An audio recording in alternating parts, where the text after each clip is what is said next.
everybody, I'm the 13th Wolfman. You know what? I came up with a new top 10. I'm going to talk a little bit about the generation that is mine, pretty much, and that's the 80s. I grew up in the 70s and the 80s, pretty much. And in that time, horror was king. You know, I mean, some of the stuff kind of got shoved aside and overlooked, but there was a lot of horror being made in the 70s and 80s. And in the 80s, the slasher films had come into fashion. So I guess is the word I'm looking for. And there were a lot of them. There were a lot. Everyone knows, you know, everyone knows all the basic ones, you know, Friday the 13th, My Bloody Valentine, you know, Sleepaway Camp, stuff like that. But there were tons of movies that just don't get recognized. And so this is the top 10 criminally underrated slashers of the 80s. Alright? So, starting at number 10 and working our way down to number 1. Number 10 is the Prowler. Yeah. This is probably one of the coolest ideas for a movie.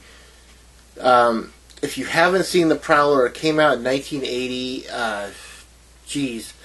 This guy in a World War II Nazi uniform waits like 30 plus years to take havoc on the town.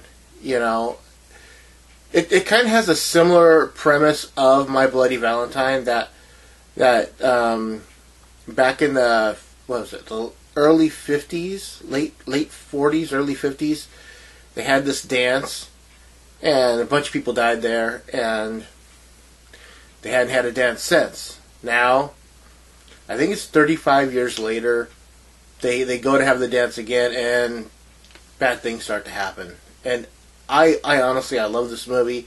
No one talks about this movie. It's one of those movies that just, like I said, it's very underappreciated, very underrated.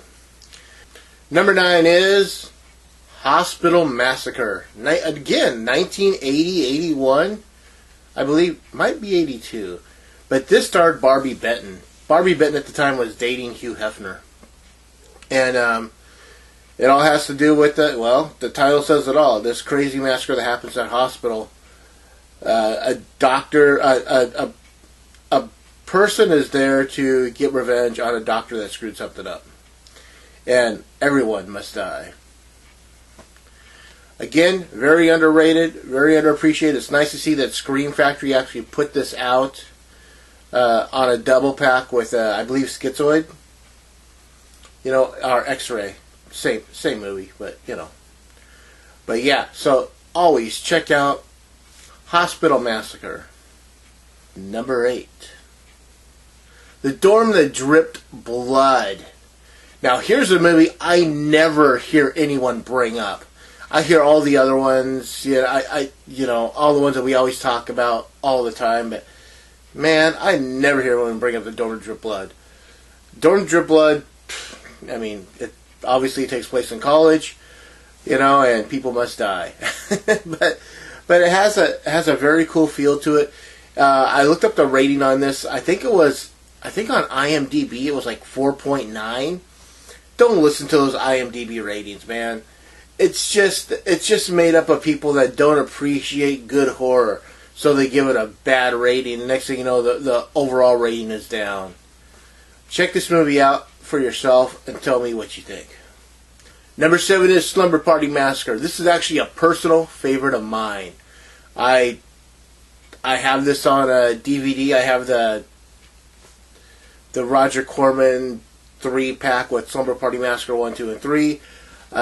This is just Corman doing what he does best, and that is making a good movie. And of course, with Roger Corman movies, he wants to give the people what they want, so there's going to be tons of breasts all over the place, whether they are dying or flying all over the place. And coming in number 6 is Hell Night.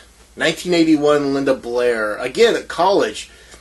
These college students have a costume party, and they're going to, at the place that they're holding the costume party, you know, again, there's always someone that's just a little less not less qualified, but less stable than the rest of them, and goes on a killing spree. We find out later that it's this. Well, I don't want to tell you what it is. I want you to see this movie. This is Linda Blair. I mean, I watched the movie with the commentary, and she has a bunch of bad stuff to say about the way she looked back then, because she was in her late teens, early 20s, and her face is just, she got kind of a chubbier face there, which I think is adorable looking, But yeah, she doesn't care for it, so check it out. Like I said, Hell Night is number 6. Number 5, House on Sorority Row. There's a theme here. There's a college theme here. Do you see it? House on Sorority Row. Whew. This is funny because this movie, the cover does not do this movie justice. The cover makes it look like kind of a softcore porn type movie. The young lady in the long nightie sitting next to the window type thing.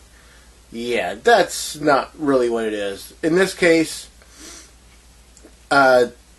these women are, young ladies, are at college, and they have this real bitchy house mother, and what happens is the house mother goes missing. And they're trying to cover it up. And there's so much happens in this movie. I mean, the way that the kills are perpetrated and the stuff that they use to do it, it's just a very fun movie. Again, these are movies I don't hear anyone talk about. Every now and then I do hear this movie come up like in someone's conversation, but it's still very underrated in my book. So check it out. This movie is out there to be checked out. I know that they've released it a few times on a few different companies. So like I said, it's there to be watched. Please do. Coming in at number 4, Bloody Birthday. This was one of those weird early 80s. They kind of took the idea of like, hey, all the other movies have college and killers in college and whatnot. Let's use kids. Let's just use kids. Okay. So there's this trio of kids that wind up killing people because they share the same birthday. There's more to it than that. I just don't want to give too much away. I just want you people to discover these great movies that are out there. I love this movie. I do have a copy of it. It's on DVD. I have a lot of stuff on DVD that's not on Blu-ray yet. But yeah, this is one of them. I believe Synapse put this movie out. So it's out there to be bought, to be watched, to be enjoyed. Check it out. Number 3. Now we're getting into some really cool stuff, and that is Lucio Fulci's New York Ripper. The New York Ripper. How does Fulci, to be honest, get overlooked all the time? He put out so many good movies: The Beyond, New York Ripper, all that, and tons of other stuff, that I don't think people have seen, and they should. But the New York Ripper is probably one of the most graphic movies to come out of the early 80s as a slasher. And there's some people that say, well, it's not really a slasher movie.